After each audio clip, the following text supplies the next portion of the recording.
I think there are some definite warning signs. I see something, I'm actually working on an article right now around this, but what I see in the Giving USA data and the data that we have from our own internal research and some other places is there are certainly categories of organizations that are receiving less support today than they were a year ago, 2 years ago, 5 years ago. There are certain types of donors who are either not giving as much or who have stopped giving. But then I look at other categories and I see they're actually, flat to up.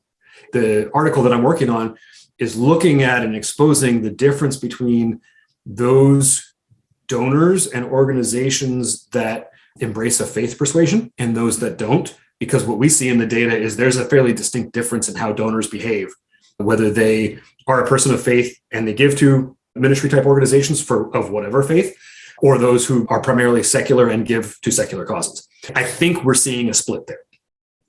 Beyond that, I think there are economic realities that are making it difficult for everyone, right? So inflation, costs are increasing, wages are fairly stagnant in many cases. A lot of the governmental subsidies and benefits that were enacted around the pandemic are gone now. So there's additional pressure both on individual households, but also on organizations to take up the slack from that. So I think there are some realities around this that's causing some real revenue challenges for organizations.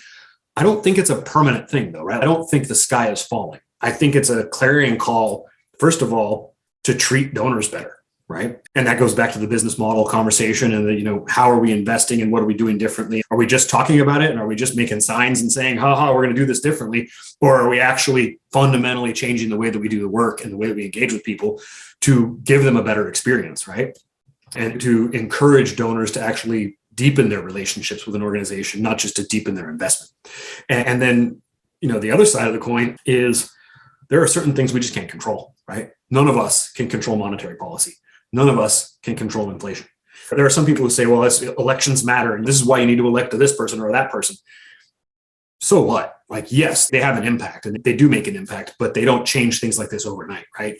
So many of the things that are influencing economic realities today were enacted 20, 30, 40, 50 years ago, right? And we're seeing the fruits of that, positive or negative, today.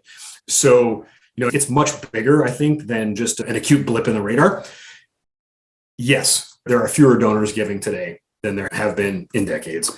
Some of those donors are giving less than they have in the past. But at the same time, there are donors who are stepping up and saying, we will give the same or more. And so, I think if we focus in on providing the best experience for those people, and then also translate that to how do I do that at scale with everyone else? And how do I become more transparent? How do I share my wins and my losses? I think one of the biggest challenges we have in our sector is we have this idea that we have to always show positive things. And it's somehow like a death knell if we say we failed at anything. And I get that. And I know there's pressure at board level and from institutional funders and things like that. But one of the things that I've learned as a leader in my own work is the more I admit when I screw something up, the more people believe me everywhere else, right? Because they go, oh, this guy's honest. He's authentic. He's actually telling me that he screwed something up. So next time I'll believe him when he says it's going well.